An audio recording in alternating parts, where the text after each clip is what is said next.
Kita akan belajar dari kitab Kidung Agung, menu seharian sebagai berikut. Ketinggalan salah satu, tolong dikejar ketinggalannya minggu ini kalau gembala sidang yang berkhotbah, jangan kelewatkan. Kita memasuki ibadah ketiga, yaitu keintiman dengan Tuhan, buka dengan saya Kidung Agung pasal 3. Kidung Agung ditulis oleh Raja Salomo ketika dia jatuh cinta dengan pasangannya yang sah. Kita tahu Salomo tidak, jalan hidupnya nggak mulus, dia sempat murtad, tapi akhirnya bertobat. Tapi ini adalah masa di mana ketika dia kudus dan benar di hadapan Tuhan. Tuhan memakai Kidung Agung untuk menggambarkan hubungan cinta Tuhan Yesus dengan jemaatnya. Sebenarnya inti dari buku ini, kitab ini bukan seksualita, tapi kerohanian. Kita akan baca dari sudut pandang yang sama. Di dalam setiap pasalnya saut-sautan, kadang-kadang sang pria, kadang-kadang sang wanita, kadang-kadang Salomo, lalu gadis Sunem itu, kadang-kadang kita gereja Tuhan, kadang-kadang Tuhan Yesus. Nah, kita akan pelajari sesuatu tentang keintiman dengan Tuhan, bagaimana kita bisa menjalin hubungan yang dekat dengan Tuhan Yesus. Kita datang ke gereja tujuannya apa? Untuk belajar seminar? Bukan. Untuk belajar matematika? Tidak. Kita datang ke sini untuk membangun iman kita. Kita membangun kerohanian, goal kita satu, punya hubungan yang langgeng dengan Tuhan. Itu juga goal saya hari ini berkhotbah. Goal kita semua yang pelayanan, termasuk puji-pujian tadi, untuk membawa kita semua masuk ke hadirat Allah. Dan membawa hadirat Allah masuk ke dalam kita. Keintiman dengan Tuhan, Kidung Agung pasal yang ketiga, impian mempelai perempuan, ini tentang mimpi sang wanita. Di atas ranjangku pada malam hari kucari jantung hatiku, kucari, tapi tak kutemui dia. Aku hendak bangun dan berkeliling di kota, di jalan-jalan dan di lapangan. Kucari dia jantung hatiku, kucari tapi tak kutemui dia. Aku ditemui peronda-peronda kota. Apakah kamu melihat jantung hatiku? Baru saja aku meninggalkan mereka. Kutemui jantung hatiku. Kupegang dan tak kulepaskan dia. Sampai kubawa dia ke rumah ibuku, ke kamar orang yang melahirkan aku. Kusumpahi kamu putri-putri Yerusalem demi kijang-kijang atau demi rusa-rusa betina di padang. Jangan kamu membangkitkan dan menggerakkan cinta sebelum diingininya. Semoga saya bisa selesaikan lebih dari 5 ayat. Kebaktian sebelumnya saya hanya bisa selesaikan beberapa. Jadi saya harus lanjutkan minggu depan. Kita bicara tentang keintiman dimulai dengan impian atau mimpi wanita yang sedang dirudung cinta. Gadis Sunem ini kulitnya hitam di pasal pertama. Dia bukan yang tercantik di antara gadis Israel. Tapi dia yang dipilih jadi permaisuri. Kita ini siapa ya? Terus terang pikir-pikir lagi. Why do you choose me? I don't know. I don't know why Jesus loves me. I don't know why he cares. I don't know why he has sacrificed his life. Oh, but I'm glad he did. Aku tidak tahu kenapa Tuhan memilih aku, kenapa dia mencintai aku. Tapi aku senang dan aku bersyukur dia mengasihi aku. Where would I be if Jesus didn't love me? Where would I be if he didn't care? Where would I be if he hadn't sacrificed his life? Oh, but I'm glad he did. Aku di mana hari ini kalau dia nggak mencintai aku? Aku di mana hari ini kalau dia tidak memilih aku? Aku tidak tahu mengapa dia memilih aku. Tapi aku bersyukur dia memilihku. Pikir-pikir lagi kalau Tuhan gak mengasihi saya. Hari ini saya sudah di neraka. Karena percobaan bunuh diri berkali-kali di masa saya remaja. Pasti suatu kali saya berhasil karena saya bukan tipe orang yang gertak kanan kiri. Ya saya, ya tidak, saya tidak. Saya mau bunuh diri itu sudah bulat hati. Tapi pikir-pikir lagi, iya ya. Coba pikir. Kalau bukan Tuhan memilihmu, Anda ada di sini hari ini. Keintiman dengan Tuhan dimulai dengan sebuah kesadaran akan cinta kasih Tuhan yang luar biasa. Wanita ini tahu bahwa dia tidak worthy. Dia ini commoner atau dia ini anak petani. Tapi sana adalah royalty, sana adalah bangsawan. Yesus itu dari sorga, kita itu dari dunia, debu dan tanah. Sehingga ketika dia dicintai sama Raja Salomo, dia jatuh cinta. Dia meresponi cintanya. Dan ketika dia mencintai mempelai pria ini, dia bawa ke dalam mimpi. Ini mungkin masa-masa saat-saat mereka tunangan ya, sebelum ketemu. Kita ini kan juga tunangan sama Yesus. Nanti kan pernikahan anak domba Allah waktu dia datang kembali. Kita ini mempelai wanita. Kita harus jaga kekudusan. Meskipun kita belum menikah, misalnya kalau Anda tunangan, jangan sampai bersetubuh loh ya, suami istri. Jangan sampai membuat kesalahan. Orang yang berani selingkuh waktu dia pacaran, wah orang gitu jangan dinikahi. Kita itu harus jaga kekudusan sebelum Yesus datang kembali. Dan menjaga kekudusan tidak memungkinkan kalau hati kita jauh dari Kristus. Kalau kita mau membangun apa-apa dengan Tuhan, membangun sesuatu yang worthy, sesuatu yang berguna, yang nilainya kekal, hati kita mesti melekat dulu. Makanya keintiman dengan Tuhan itu rahasia segala sesuatu, rahasia kemenangan. Dan wanita ini saking cintanya sama cowoknya, sama Salomo, dia bawa-bawa dalam mimpi. Kita masih mimpi Tuhan atau enggak? Sebelum tidur itu, coba tanya, kita mikir apa? Pengakuan nih, bukan sok rohani. Saya sebelum tidur mikirkan kebangunan rohani. Sampai sekarang, sama seperti 30 tahun lalu. Sebelum memejamkan mata, Yesus yang kulihat.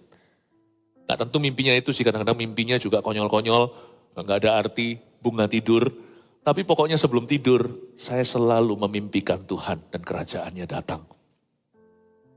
Wanita ini membawa kekasihnya sampai dalam mimpinya. Nah dia mimpi apa coba lihat ya. Di atas ranjangku pada malam hari ku cari jantung hatiku, ku cari tapi tak ku temui dia. Berhenti di sana. Ini pengalaman pribadi ya. Waktu saya baru menikah. Karena dari kecil biasa bujangan, ya iyalah ya, masa belum menikah ya kita selalu bujangan. Dan saya biasa hidup mandiri, sedikit kesaksian nih. Dari kecil umur 6 saya sudah pisah dari papa mama sekolah di Taiwan. Jadi dari kecil udah biasa sendirian. Lalu habis itu nantinya pulang lagi Indonesia, SMP-nya di Singapura, lalu ke Kanada. Jadi kalau saya tidur di sebelah siapa, itu malah menjadi kejutan. Biasa tidur sendiri, jadi bangun tidur udah gak lihat kanan kiri. Bangun tidurku terus mandi, tidak lupa menggosok gigi. Gak biasa, karena itu butuh membiasakan diri waktu saya menikah. Hampir 25 tahun yang lalu. Minggu-minggu pertama setelah saya menikah itu masih kaget-kaget. Waktu bangun loh kok ada orang di sebelahku. Jadi hidup ini betul-betul... Apa ya maksudnya, kita itu harus belajar terus. Belajar membiasakan rencana Tuhan berikutnya atas hidup kita. Waktu saya baru bangun tidur itu saya lihat, siapa ini? Kok ada seorang yang begitu cantik di sebelah saya? Dan saya tiba-tiba masih belum sadar. Waktu sadar saya bangga, puji Tuhan untuk tulang rusukku. Terima kasih Tuhan untuk istriku. Sekarang, kalau saya pergi pelayanan sendirian, gak pernah sendirian. Kalau kami pelayanan itu sudah punya peraturan. Kalau gak pergi sama pasangan istri atau suaminya, harus ada tim yang menyertai. Untuk menjaga selalu kesaksian hidup kita. Tapi kan gak mungkin, kalau saya pergi sama Pak Yo terus kita tidur seranjang, gak mau. Minggir-minggir. Kita boleh kamarnya bersebelahan. Tapi gak mungkin satu ranjang ya kan. Jadi kalau saya pergi pelayanan itu sampai hari ini masih ada pengalaman begini. Bangun, saya panik dulu. Loh mana istriku? Loh mana? Ternyata di hotel. Itulah impian wanita ini. Di atas ranjangku pada malam hari ku cari jantung hatiku. Dia bangun ngelilir tengah malam. Atau mungkin subuh pagi. Lalu dia cari jantung hatiku, ku cari. Tapi tidak ku temui dia. Di mana dia? Di mana dia? Itu perasaan kita terpisah secara fisik sama Yesus. Gereja ini kan ada Roh Kudus di dalamnya. Ayo Roh Kudus di mana? Coba lihat, gak bisa kelihatan. Ada Roh Tuhan di tengah-tengah kita. Kalau gak gitu ini semua percuma. Kalau bukan karena Roh Tuhan, saya juga gak bisa berkhotbah selain dari pengetahuan. Saya gak bisa khotbah dari pengenalan, apalagi mengubah orang, hidup orang lewat khotbah saya. Gak mungkin bisa kalau bukan Roh Kudus. Jadi ada Roh Kudus di ruangan ini sekarang. Ini ada Roh Kudus. Cuman kan kita tetap terpisah secara fisik dari Kristus. Kan kita nggak ketemu Tuhan Yesus. Makanya itu kerohanian yang sehat itu harus masih terkaget-kagetkan. Artinya kita nggak boleh membiasakan diri terlalu dekat, lekat dan cinta sama dunia sampai kita tidak lagi mengantisipasi kedatangan Tuhan. Keintiman dimulai dengan ketidakpuasan. Bumi ini bukan rumahku. Aku ingin suatu hari untuk bersama dengan Tuhan Yesus selama-lamanya di rumah Bapakku yang baka. Mazmur 23. Paulus pun berkata begitu. Aku tidak tahu, aku terdesak dari dua sisi. Satu sisi aku kepingin bersama dengan Tuhan, bukan berarti dia mau mati.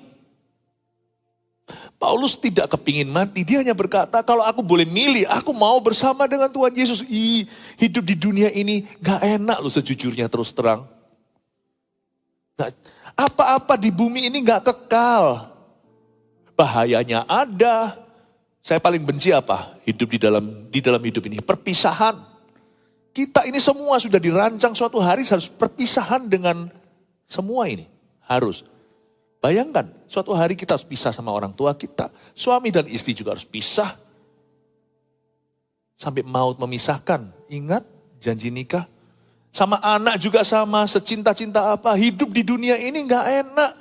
Gak ada yang kekal. Semuanya itu mesti misah. Jadi Paulus berkata, aku tuh ingin bersama dengan Kristus, di mana tidak ada penderitaan. Tapi pikir-pikir lagi, aku lebih berguna ya kalau tinggal di sini. Lebih berguna bagi imanmu. Maka Paulus berkata, aku tidak tahu mau memilih mana, tapi aku rasa aku mau tinggal bersama denganmu, supaya terus membantumu tumbuh dalam iman. Luar biasa loh. Tapi orang Kristen yang sudah lupa daratan juga ada.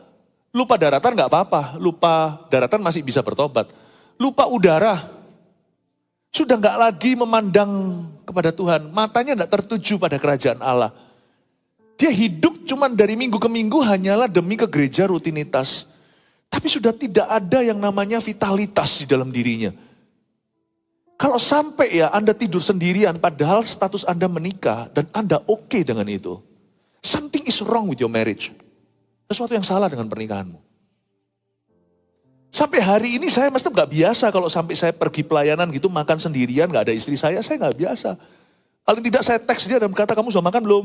Aku makan dulu ya. Ya bukannya sok dekat gimana enggak, pernikahan itu semuanya ada, masih ada pembentukan Tuhan. Tapi gak membiasakan. Kerohanian kita seperti apa hari ini? Apakah kita biasa hidup saking kerasannya di dunia? Tuhan sebatas agama. Saya pikir lagi semua ini suatu hari akan kutinggalkan. Everything. Yesus, hanya kau milikku di sorga. Tiada yang kuingini di bumi. Hanya kau. Bukan berarti kita berdoa melulu, pelayanan melulu, gak kerja. Enggak. Justru kalau hati kita sungguh-sungguh, kita akan sungguh-sungguh dengan talenta kita. Tapi hati kita gak terpaut di sana. Harta benda bisa bertambah di dalam rumah orang benar, tapi janganlah hatimu berpaut ke situ. Karir kita bisa maju, teman kita bisa tambah banyak. Keberhasilan demi keberhasilan, pencapaian dengan pencapaian. Tapi jangan sampai pikun, jangan sampai lupa bahwa everything on earth you will leave behind. Karena itu prioritas nomor satu selalu membangun hubungan dengan Tuhan. Menyenangkanmu, senangkanmu.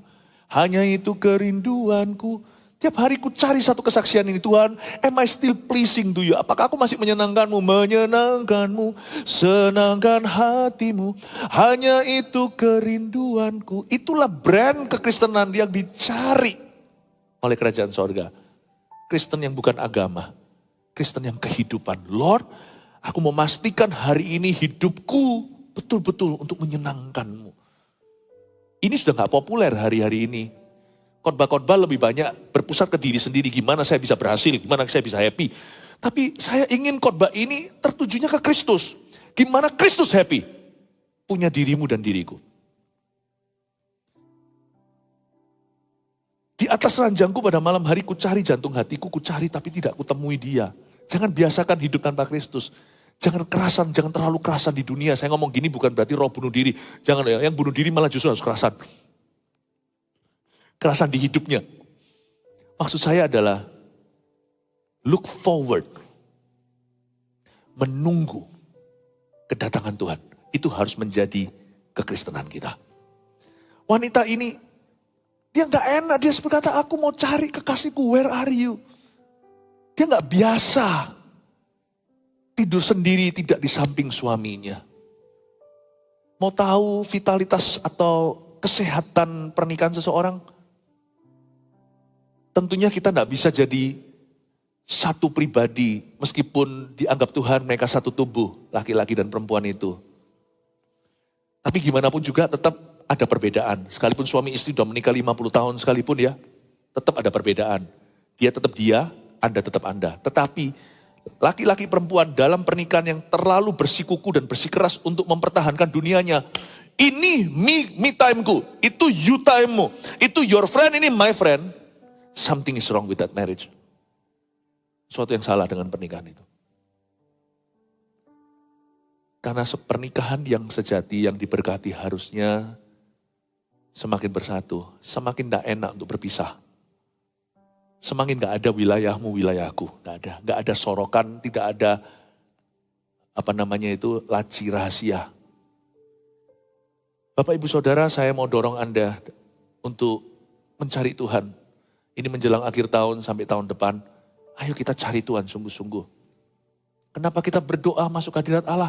Kenapa saat teduh? Haruskah? Tidak, tapi haus. Saya saat teduh setiap hari, karena saya gak biasa hidup tanpa Kristus. Paham ya? Meskipun Kristus hidup di dalam kita, saya gak biasa karena tetap sekalipun Yesus hidup dalam kita. Kita ini jasmani bro, kita ini jasmani Bapak Ibu. Jadi kita jalan berapa langkah di dunia ini kaki berdebu, sudah perlu dicuci lagi tuh kaki sama Kristus. Kita jalan berapa mil, berapa kilometer sehari, kita jalan kemana-mana melakukan ini dan itu, cenderung gravitasi bumi membuat kita lupa ada Tuhan. Karena realita kita ini bukan Tuhan, realita kita itu bumi. Kita itu hidup oleh iman dari iman, makanya saya lari tiap pagi masuk ke hadirat Allah. Karena saya pun cenderung lupa kalau saya nggak setiap hari di charge, pasti imanku swak. Kenapa saya masuk hadirat Tuhan? Karena kaget-kaget itu, mana Yesus di hidupku sekalipun Yesus ada di hidup saya. Saya nggak biasa. Misalkan kalau tadi saya makan, saya ngeteks istri saya beritahu makan ya yang. Saya kalau nggak ngeteks dia, saya tetap married nggak? Kita tetap terikat dalam satu janji nggak? Kita tetap satu nggak di hadapan Kristus? Tapi nggak biasa aja. Saya mau sampai di ujung bumi pun pelayanan, kalau saya nggak bersama istri, saya akan selalu kata, kamu udah makan belum? Aku makan dulu ya. Kadang-kadang malah videoan. Saya sambil makan, sambil ngobrol. Cerita-cerita. Emangnya kalau saya nggak gitu, kita putus hubungan? Tapi ada dorongan untuk terus mencari, untuk terus bersama. Itulah dorongan saat teduh tiap pagi. Bukan karena keharusan. Karena saya gak biasa, saya masih kaget-kaget aja bangun tidur. Bangga sih saya orang Kristen, bangun tidur. Loh, Yesus masih di sorga, aku masih di bumi. Aduh, saya langsung masuk ke hadirat Tuhan. Where are you? Di mana? Aku mencari jantung hatiku, ku cari tapi tidak kutemui dia. Kuncinya bukan dikutemui dia atau tidak kutemui dia. Kunci kata atau kalimat di ayat pasal 3 ayat pertama adalah ku cari dia. Seek him, carilah Tuhan. Carilah Tuhan. Gak biasa.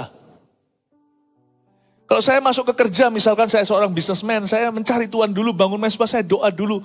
Atau sebelum saya kerja, saya doa dulu. Itu bukan karena demi dapat berkat. Karena Tuhan itu Santa Claus, kalau saya tidak minta nanti tidak dikasih kadonya. Bukan. Tapi saya gak biasa, waktu saya mau kerja itu ada rasa sungkan. Tuhan, ini uang loh, aku kerja itu demi uang. Rasanya itu Tuhan, ini gak memuaskan aku. Tolong aku Tuhan, aku hanya kerja kalau Engkau menyertai aku. Jangan suruh aku pergi ke Kanaan, kata Musa. Kalau Engkau tidak menyertai, sekalipun Kau janji akan kirim malaikat jalan di depan, kami tetap akan berhasil untuk meraup susu dan madu. But I'm not happy if you don't come with me. Kalau Engkau tidak datang bersama dengan kami, mana bisa dibedakan antara kami dengan umat di dunia. Wong sama-sama juga bisa dapat berkat kok. Tapi aku mau engkau jalan dengan aku. Tuhan, aku ini cari duit loh. Aku cari uang misalkan kalau orang dalam bisnis pekerjaan. Tapi aku minta kepadamu. Aku masuk ke sini, aku tidak mau jauh dari engkau. Jalan dengan aku Tuhan. Tuntun aku, bimbing aku, bekerja sama. Untuk mendatangkan kebaikan. Ayo Tuhan, digandeng tangannya. Itulah intisari orang yang doa sebelum kerja. Bukan karena dia nggak bisa.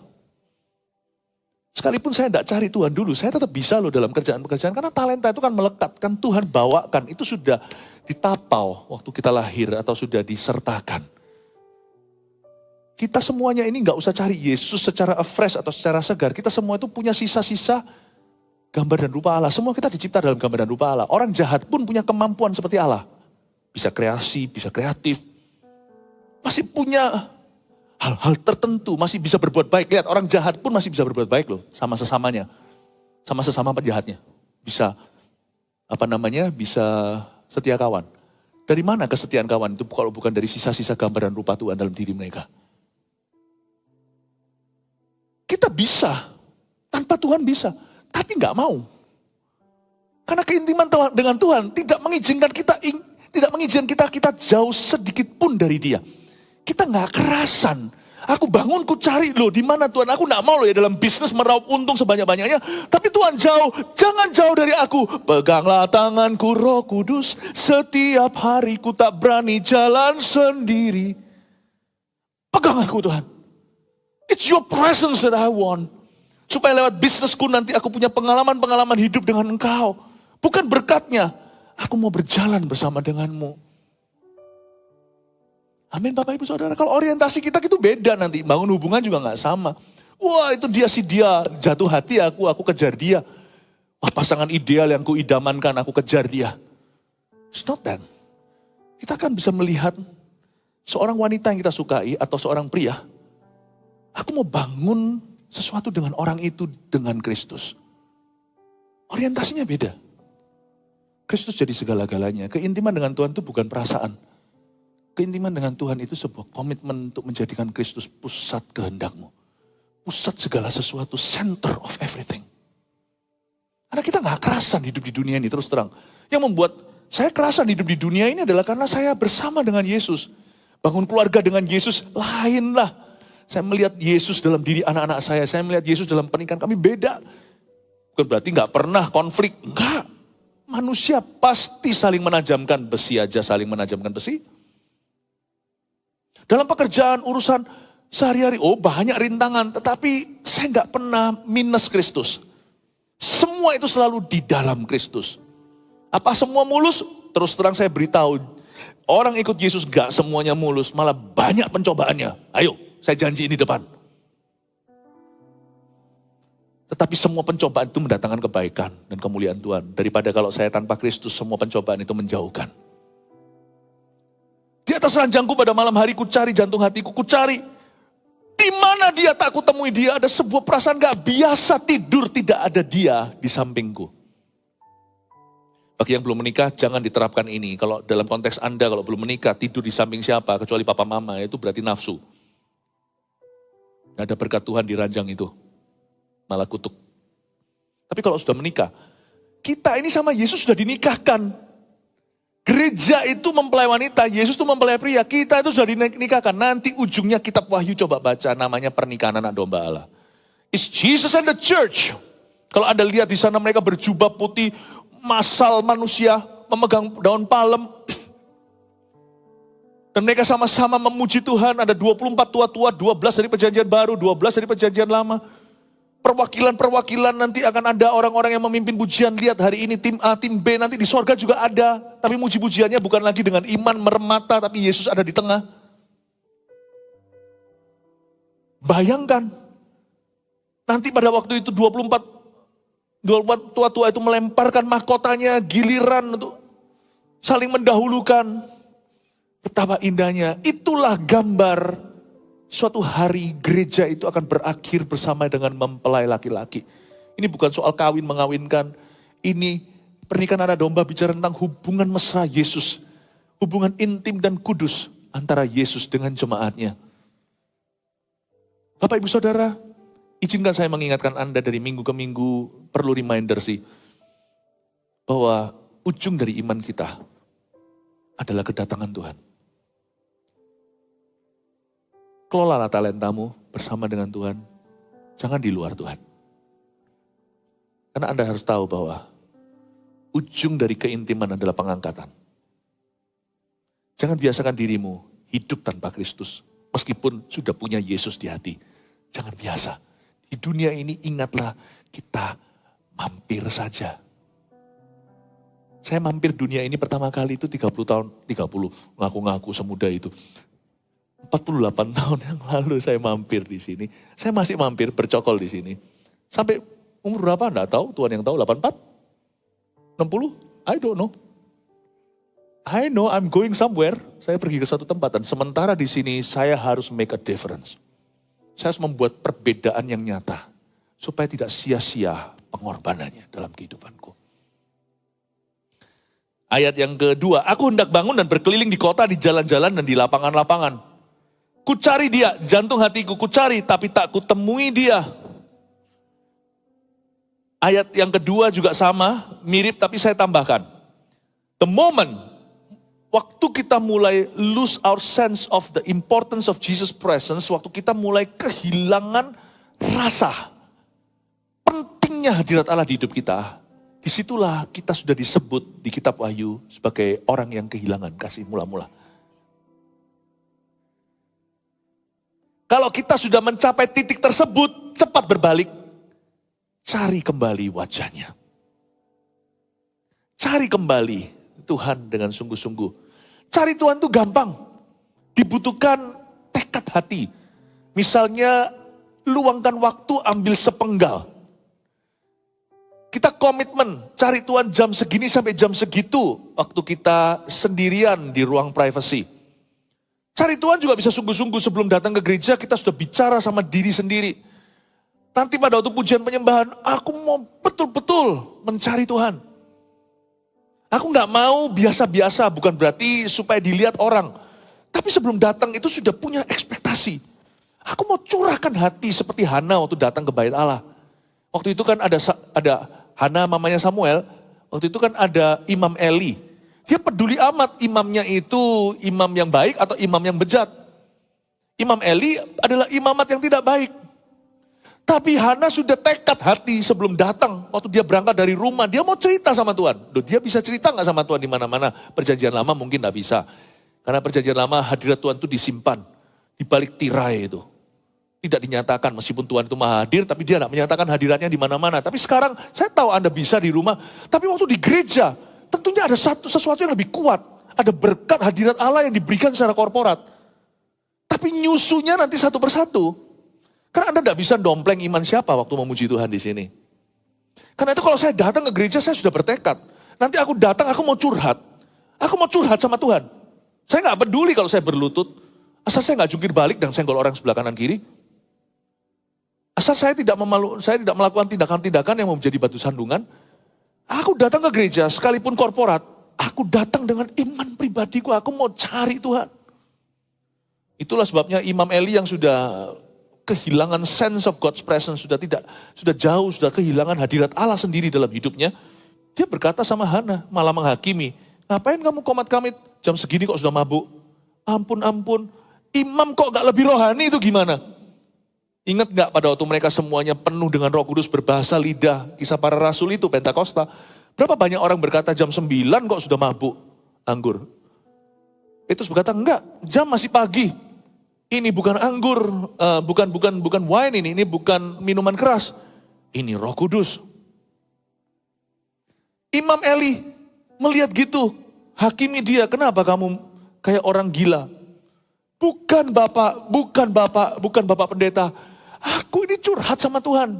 Lalu dia cerita, lalu Imam Eli berkata, ya sudah, biar Tuhan kasih ya yang kamu inginkan. Dan Tuhan berikan, bukan karena Eli mengatakannya, tapi karena wanita itu bersungguh hati di dalam gereja. Seek God's presence when you start losing that sense. Waktu Anda mulai kehilangan rasa hadirat Allah itu dan rasa perlu. Kalau suami istri mulai hambar gimana? Coba lihat, Anda mulai biasa nggak segala sesuatu tanpa dirinya? Kalau sang suami udah mulai biasa tanpa istrinya, semuanya. Nah itu mulai sebagai alarm clock menurut saya. Atau sebaliknya, sang istri sudah merasa biasa, nggak perlu dia, nggak apa-apa. Nah, kalau seperti itu alangkah baiknya selesaikan apa yang menjadi duduk permasalahan. Pemisah itu selalu ada triggernya, selalu ada akarnya. Setelah itu, setelah Anda taburkan yang benar, bajak sawah, semua tanah yang keras itu dibajak, digemburkan, disiram. Mulai bangun hubungan itu, bangun partnershipnya dalam hidup, dalam doa dulu. Lalu setelah itu komunikasinya dibangun, bahkan ajak istrimu keluar untuk kencan berdua. Jangan pernah biasa seperti banyak orang perkenalkan istrinya, ini loh mantan pacarku, sekarang jadi istriku. Saya tidak suka memperkenalkan istri saya dengan cara begitu, sebab sampai hari ini istriku tetap pacarku. Kalau tidak nanti punya istri, punya pacar, mengerti maksud saya? Istrimu bukan mantan pacarmu. Anda masih berhak pacaran. Malah justru Anda harus tunjukkan pada dunia pacaran yang bertanggung jawab seperti apa. Apalagi sama anak sendiri, nanti mereka belajar dari drakor lagi. Anak saya belajar pacaran itu apa dari papa mamanya? Bukan berarti kita melakukan yang tidak senonoh depan mereka, tidak. Tapi kita menunjukkan affection, menunjukkan komitmen kasih, kadang-kadang goda-godain, kita saling menggoda antara suami dan istri, antara papa mamanya lihat dan mereka tapi anehnya anak saya itu selalu memihak ke maminya. Lalu mereka semua bullying saya. Tapi saya happy melihat itu. Mereka ngerti, mereka masuk di dalam saham cinta kasih kami. Bukankah mereka juga hasil saham kami? Jangan pernah perkenalkan istrimu atau pasanganmu itu yang sah sebagai mantan pacar. Bukan. Anda berhak pacaran sampai sekarang. Ajak keluar, anak-anak harus mengerti. Pulang mereka punya orang tua yang lebih happy. I think you need to build this. Keintiman dengan Tuhan itu harus disengaja. Ada waktu yang disisihkan. Bukan disisihkan, dibelanin. Bukan disisihkan, kalau disisihkan itu sisa-sisa. Jangan kasih Tuhan yang gitu. Anda mau kasih Tuhan, waktu yang paling prime. Ngomong sama keluarganya, papa gak mau diganggu jam 7 sampai jam 8 malam. Loh bukankah itu waktu prime waktu kita? Ya itu waktu prime mau kasih ke Tuhan. Mungkin berikutnya bisa nanti kembali pagi dan sebagainya. Tapi masa-masa jam start kalau sudah mogok. Kalau sudah mogok nggak bisa kan. Mobil kalau udah mogok lalu habis itu dicepit sini lalu habis itu digerengnya pelan-pelan. Gereng, nggak bisa. Harus lalu hidup ya kan. Anda harus radikal untuk kembali kasih mula-mulanya. Tidak boleh asal-asalan. Ayat 3, aku ditemui peronda-peronda kota, apakah kamu melihat jantung hatiku? Baru saja aku meninggalkan mereka, aku temui jantung hatiku. Ku pegang, lihat ya, radikalnya. Baru saja aku meninggalkan mereka, ku temui jantung hatiku, kata sang wanita.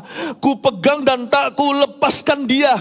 Tak pegang, tak lepaskan sampai ku bawa dia ke rumah ibuku, ke kamar orang yang melahirkan aku. Wow, Bapak Ibu. Dia bilang, sekali ketemu ku pegang dia dan tak ku lepaskan dia. Sampai ku bawa dia ke rumah ibuku. Tuhan itu bukannya jual mahal ya, tapi Tuhan itu juga gak murahan. Saya punya satu kalimat untuk menjelaskan ini. Kenapa sampai sang wanita perlu memegang mempelai laki-laki yang melambangkan Yesus bagi gereja. Atau Tuhan bagi jemaatnya. Sekali ketemu dipegang, lalu gak dilepaskan. Tuhan itu cenderung pergi soalnya. Bukan Tuhan cenderung pergi, gravitasinya beda. Tuhan itu gravitasinya ke atas. Coba lihat ya, orang kalau ikut Tuhan kan susahnya apa? Tuhan itu bawa kita kepikiran naik ke atas, kita selalu tarik Tuhan ke pikiran bawah. Susah, beda dunia. Beda dunia. Dan kita terlalu memaksakan diri, Tuhan harus bicara bahasa kita. Tuhan harus ngerti. Makanya itu ada banyak orang Kristen yang ngamuk-ngamuk sama Tuhan lah, kecewa lah, putus asa, itu bahasamu. Nanti kalau ketemu Tuhan, Anda akan terkejut, ternyata Tuhan itu gak gitu. Dan semua keluhan-keluhan Anda semuanya itu dari 100% semua keluhan. Ternyata kualitasnya cuma 1%, 99 itu semuanya faulty product. Doa kita itu seringkali gak nyampe pada kehendak Allah. Tahu kenapa? Karena kita menganggap Tuhan itu manusia. Kayak kita. Tuhan itu dari atas. Dia cenderung pergi. Saya kasih contoh, Maria Magdalena. Baru ketemu Tuhan, itu anugerah. Tuhan bilang, jangan aku mau pergi ke Bapakku, kamu jangan sama aku. Siapa lagi? Wanita Samaria, ketemu sama Tuhan Yesus. Itu wanita Samaria itu paksa-paksa Tuhan. Tuhan gak bisa dipaksa by the way, supaya Anda tahu. Kalau sampai kita maksa Tuhan berhasil, itu berarti namanya perkenanan. Itu namanya pengabulan. Tuhan gak bisa dipaksakan. Coba paksa. Musa itu paksakan diri untuk Tuhan mengubah keputusannya. Dulu gak memperbolehkan dia masuk ke tanah Kanaan, dia coba mengubahnya, gagal total. Musa padahal, Musa. Orang lain itu dapat teka-teki, mendapat penglihatan mimpi. Musa itu ngomong sama Tuhan tuh muka dengan muka. Gak bisa. Daud, ketika kokonya Salomo anak Batsheba yang pertama dari persetubuhan perjinahannya dengan wanita itu, dengan istri Uria, dia minta-minta Daud ya, sampai dia gak makan, sampai kayak mati rasanya pegawainya takut ketuk pintu. Mati ya mati. Dia minta diampuni, minta diluputkan, minta supaya Tuhan itu fury dia. Mati ya mati, kokonya Salomo itu meninggal. Pas dilahirkan. Tapi kalau Tuhan dipaksa bisa. Berarti Tuhan memang menguji sekalipun dia mau tahu. Dia mau melihat keseriusanmu, kesungguhanmu, kebulatan hatimu. Bukankah di sini wanita itu berkata, ku pegang dan tak kulepaskan dia. Siapa bisa paksa Salomo zaman kejayaannya? Cari mati apa memaksa raja? Hati raja itu gak bisa diduga. Tapi dipegang dan tidak dilepaskan. Bisa diseret lagi, dibawa ke rumah ibunya. Wow. Siapa lagi wanita Samaria itu minta sama Tuhan tolong tinggal. Gara-gara itu Tuhan tinggal berapa hari lagi di Samaria kalau Anda baca di kitab Injil. Sehingga seluruh kota itu berkata, tadinya kami percaya dia karena perkataan wanita itu. Sekarang kami lihat sendiri. Siapa lagi ayo? Coba kalau Anda lihat. Murid-murid di Emmaus. Ada 2 murid Yesus. Setelah kebangkitan 40 hari penampakan Tuhan. Mereka jalan kan. Lalu mereka paksa-paksa Tuhan itu tinggal. Pertamanya Tuhan mau pergi. Mereka paksa, jangan-jangan. Akhirnya Tuhan terus cerita sama mereka. Dan Tuhan baru pergi setelah membagi-bagi, memecah-mecah roti, perjamuan kudus lah. Dan mereka terbuka matanya, ini Yesus. Mungkin Yesus berubah rupa. Waktu mereka sadar nih Yesus, lenyaplah Tuhan. Itu salah satu cerita penampakan pasca kebangkitan. Tapi kalau Anda baca, murid-murid Emmaus itu maksa-maksa Tuhan untuk tinggal sama mereka. Sampai Tuhan itu nginep perjalanan ke Emmaus. 2 murid Yesus. Siapa lagi yang maksa Tuhan untuk tidak meninggalkan tengah malam? Yakub namanya. Digelutin lagi malahan. Dan dia berkata, tinggal, I will not let you go. Aku tidak akan lepaskan. Sebelum kau memberkati aku. Dia agak sedikit keluar perbatasan ketika dia minta atau tanya namanya Tuhan. Namamu siapa? Dia bilang, urusanku. Tuhan kok ditantang daulatannya. Namamu siapa? Aku adalah aku, kamu tidak usah tanya nama. Aku yang memberi kamu nama. Sejak kapan, hai Sekya, anak kecil kamu tanya nama yang maha kuasa. Wow. Tapi waktu diajak gelut, Tuhan ikut. Lihat tuh, menang gak? Coba ya, hari itu ada pergulatan antara Tuhan Yesus di perjanjian lama dengan Yakub. Siapa bilang Yesus yang menang, angkat tangan. Siapa yang bilang Yakub yang menang, angkat tangan. Siapa yang belum baca Alkitab, angkat tangan.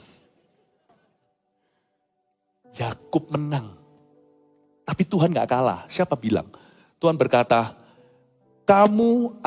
aku ganti namamu dari Yakub menjadi Israel. Karena kamu gelut sama Allah. Dan kamu menang. Tuhan gak berkata dia kalah. Karena sebenarnya dia ngalah. Dan supaya kamu gak besar kepala. Karena Yakub kan cenderung orangnya itu dikaliku. Dipukul pangkal pahanya. Langsung terplecok. Dan sejak hari itu Yakub selalu jalannya gini. Yakub tuh jalannya gini. Pakai tongkat. Sampai mati pakai tongkat. Yakub jalannya gitu. Tuhan gak kalah. Tapi Yakub menang. Kali itu Tuhan izinkan manusia menang. Itu gelut sama Tuhan itu kira-kira berjam-jam sampai pagi menyingsing. Kenapa Tuhan mau pergi gak boleh? Tahan sama dia. Andai kata kalau Yakub gak tahan. Tuhan ngancam-ngancam belaka, ngancam kosongan atau pergi sungguhan? Pergi sungguhan. Hari ini Yakub tidak jadi Israel. Kita nggak lihat bangsa Israel hari ini kalau bukan karena kegigihan nenek moyangnya. Tuhan stay. I want you, I need you. Aku mau engkau, aku perlu engkau. Lihat ya ada banyak keturunan kita nanti diberkati karena Anda mencari Tuhan. Ada banyak orang diberkati, bukan hanya keturunan Anda, sekeliling Anda, karena Anda mencari Tuhan. Karena Paulus mencari Tuhan, ratusan orang tidak jadi naas ketika kapal itu karam. Gara-gara Paulus seorang, 200 lebih orang selamat. Berbahagialah orang yang berada di sekeliling atau di samping atau di dekat orang-orang yang mencari Tuhan. Orang-orang itu turut diselamatkan. The power of intimacy doesn't end with you. Kuasa keintiman dengan Tuhan tidak berakhir pada diri orang itu yang intim dengan Tuhan.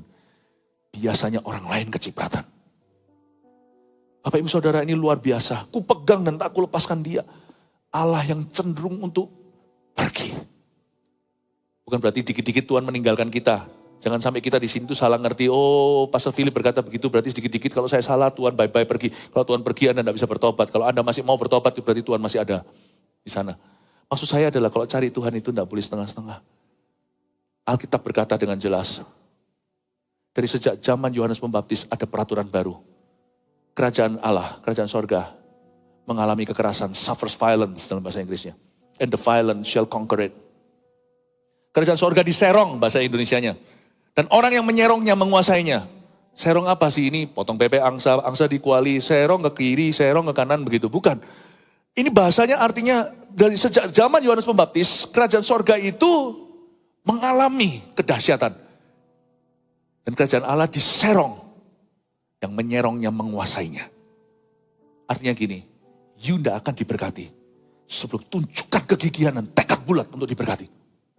You tidak akan diurapi sebelum tunjukkan kau mau bayar harga untuk diurapi oleh Allah. Sekalipun nanti ujungnya kalau diurapi, itu bukan karena harga yang kau bayar, itu semua kasih karunia. Karena celenganmu tidak bisa membelikan Rolls Royce-ku. Gitulah. Celengan kita beli sepeda aja gak bisa. 100% kita itu cuma 1 iota di dalam kalkulasi seluruh berkat Allah. Tapi kalau 1%mu itu aja kau tidak sungguh-sungguh, jangan harap kau akan menang. Dengan kata lain, kalau cari Tuhan itu harus lawan arus. Kalau cari Tuhan itu berani bayar harga. Tahun depan juga sama. Tahun menabur doa, baru menuai sukacita. Kita gak bisa biasa-biasa jadi orang Kristen lagi. Dunia ini akan semakin hari semakin susah jadi orang Kristen di dalamnya. 2023, lalu tahun berikutnya ada banyak sekali yang namanya shift, pergeseran dan pergoncangan. Kalau kita tidak sungguh atau sungguhan dengan Tuhan, kayaknya we will not be able to make it. Amin Bapak Ibu Saudara. Kalau Anda tidak sungguh-sungguh memperjuangkan pacaranmu kudus, pasti jebol tengah jalan. Untung-untung kalau gak hamil di luar nikah, sekalipun kalau tidak menghamilinya. Tetap kalau sudah cemar di area itu. Mana ada berkat nanti di Holy Matrimony. Kasihan tuh pendeta yang memberkatimu. Karena pendeta itu akan tertipu. Tapi yang terima hukuman adalah yang menabur yang salah itu.